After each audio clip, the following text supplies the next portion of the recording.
खबर राजधानी रायपुर से है, जहां पर चाकूबाजी हुई। अज्ञात बदमाशों ने सीए के एक छात्र को चाकू से मारा है।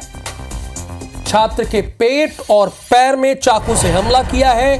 घायल को हॉस्पिटल में एडमिट करा दिया गया है। घटना के बाद आरोपी मौके से भागा है।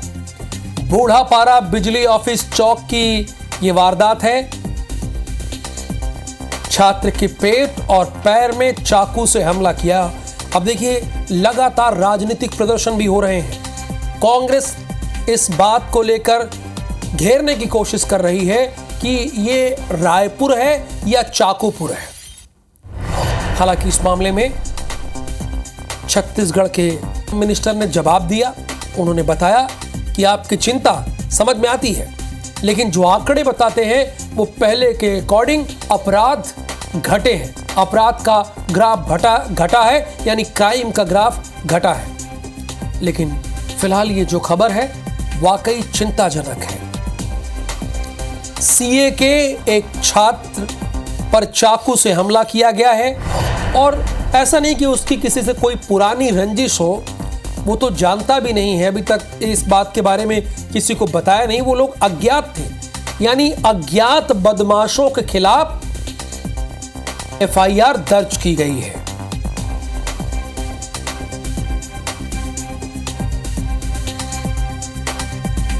घायल को हॉस्पिटल में एडमिट कर दिया गया है।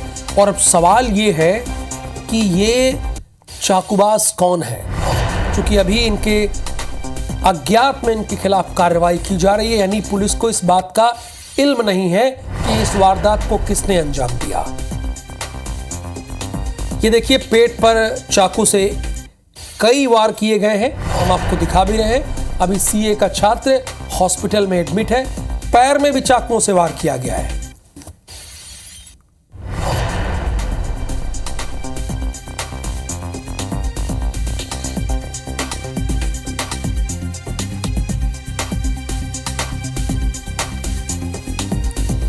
तहसीन, अभी तक इस पूरे मामले में पुलिस कहां तक पहुंची है? यानी जो अज्ञात बदमाश है उनके बारे में कोई जानकारी हुई? घायल छात्र ने कुछ बताया? देखिए, अभी जिस तरीके से कल ये देर रात की घटना बताई जा रही है, इसमें जो अभी तक पुलिस का जो दावा है कि उसमें एक संदेही को इन्होंने हिरासत में लेकर पूछताछ करने की बात कर रही है। लेकिन अगर पूरे राजधानी में अगर इस पूरे चाकूबाजी की जो घटना है, जो बढ़ने की जो अगर पूरी जड़ में जाते हैं, उसके पूरे निचोड़ में जाते हैं, तो यहाँ सबसे पहले दो कारण सामने आते हैं कि आए दिन जो चाकूबाजी हो रही है उसके पीछे क्या कारण है। उसमें सबसे पहला कारण आता है पुलिस की जो रोको टोको और जो तलाशी, जो रैंडमली तलाशी जो होती थी, वो पूरी तरह से बंद हो गई है। उसकी वजह से ये बदमाश जो है, किसमें जो लोग हैं वो रख के चलने लगे हैं, चाहे वो गाड़ी में रखे, अपने साथ रखे, इसलिए वो बेखौफ हैं।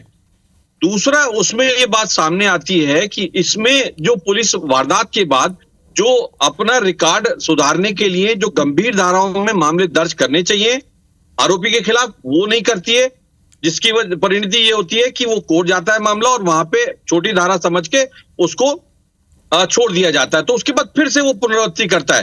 तो यहाँ पे अगर पुलिस जो है इन दो मामलों में अगर सुधार कर ले, तो निश्चित तौर पे पुलिस के सामने ये जो समस्या सामने आ रही है, जो एक विकराल रूप राजधानी में ले ली है, वो उससे कम हो सकती है। क्योंकि अगर अवेलेबिलिटी की बात करें, ये हथियार अवेलेबिलिटी की बात करें, तो पुलिस ने पिछले दिनों निश्चित तौर पे पिछले 2-3 सालों में एक बहुत अच्छा काम ये किया था कि जो ऑनलाइन चाकू मंगाए जाते थे उन पे लगाम लगाई थी।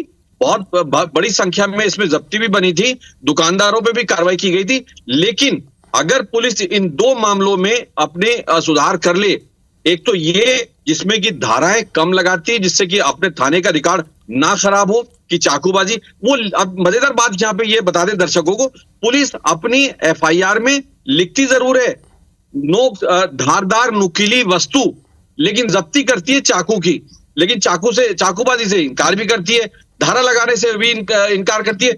लेकिन अगर ये वास्तविकता में अगर पुलिस सही कार्रवाई करे और ये आरोपी को जो सजा होनी चाहिए वो अगर सजा हो, तो उसको देख के बाकी के जो बदमाश है वो सुधर सकते हैं। फिलहाल अभी इस पूरे मामले की बात करें, अगर जो कोतवाली में हुआ है, तो उसमें ये बात सामने आई है कि ये जो सीए का स्टूडेंट है पचमढ़ी नाका से अपने पिता के लिए कोचिंग के बाद दवाई लेने शहर आ रहा था, तभी ये जो बूढ़ापारा बिजली दफ्तर है, यहाँ पे एक अपनी बाइक रोकने के बाद एक युवक आया है। आने के बाद उससे बहस हुई है। बहस इतनी बड़ी है कि उसके 2 साथी और आ गए और उसके साथ बेपनाह की मारपीट की गई और उसके बाद जो चाकू मारे गए, जो कि हमारे दर्शक साफ तौर पे देख पा रहे हैं कि सीने, ये टांग हैरानी और तब पेट में होती जो है मारे गए। तहसीन, जब आपने एक एक बात बताई और इसमें पुलिस की भी गलती नजर आई।